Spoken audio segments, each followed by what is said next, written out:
नमस्कार मंडळी. जेवणासाठी तुम्हाला काहीतरी चमचमीत खायचं आहे पण सोबत हेल्दी देखील हवं असेल तर नक्कीच ट्राय करा ही रेसिपी. इथे मी मिक्स कडधान्यांची भाजी केली आहे.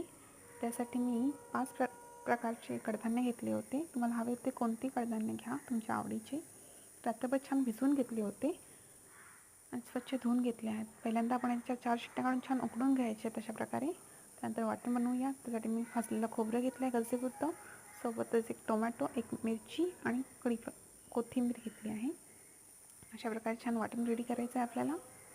त्यानंतर गॅसवर कढई ठेवायची आहे. त्याच्यामध्ये गरजेपुरतं तेल टाकणार आहोत.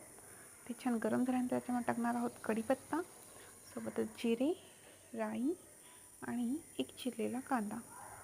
तर छान तेलावर परतून घ्यायचं आहे आणि 2-3 मिनिटासाठी शिजत ठेवायचं आहे झाकण देऊन.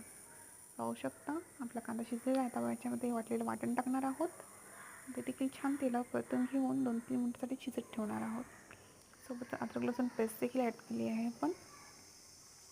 आता आपण झाकण देऊया आणि शिजत ठेवूया. ते पाहू शकता आपला मसाला छान शिजलेला आहे. छान प्रकारे वाटणाने तेल सोडलं आहे. आता आपण याच्यामध्ये मसाले घालूया.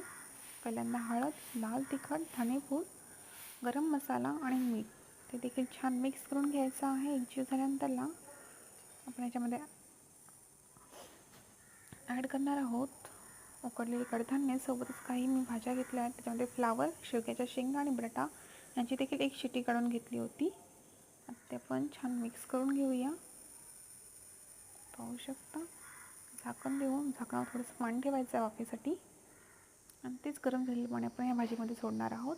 आणि की मला भाजी पातळ हवी आहे त्यासाठी मी भाजीमध्ये पाणी सोडलेलं आहे. तुम्हाला नसेल हवी असेल तर तुम्ही सुकी भाजी देखील करू शकता. आणि आपली भाजी झटपट रेडी देखील झाली आहे. अगदी 5 मिनटं वाफ काढलेली आहे.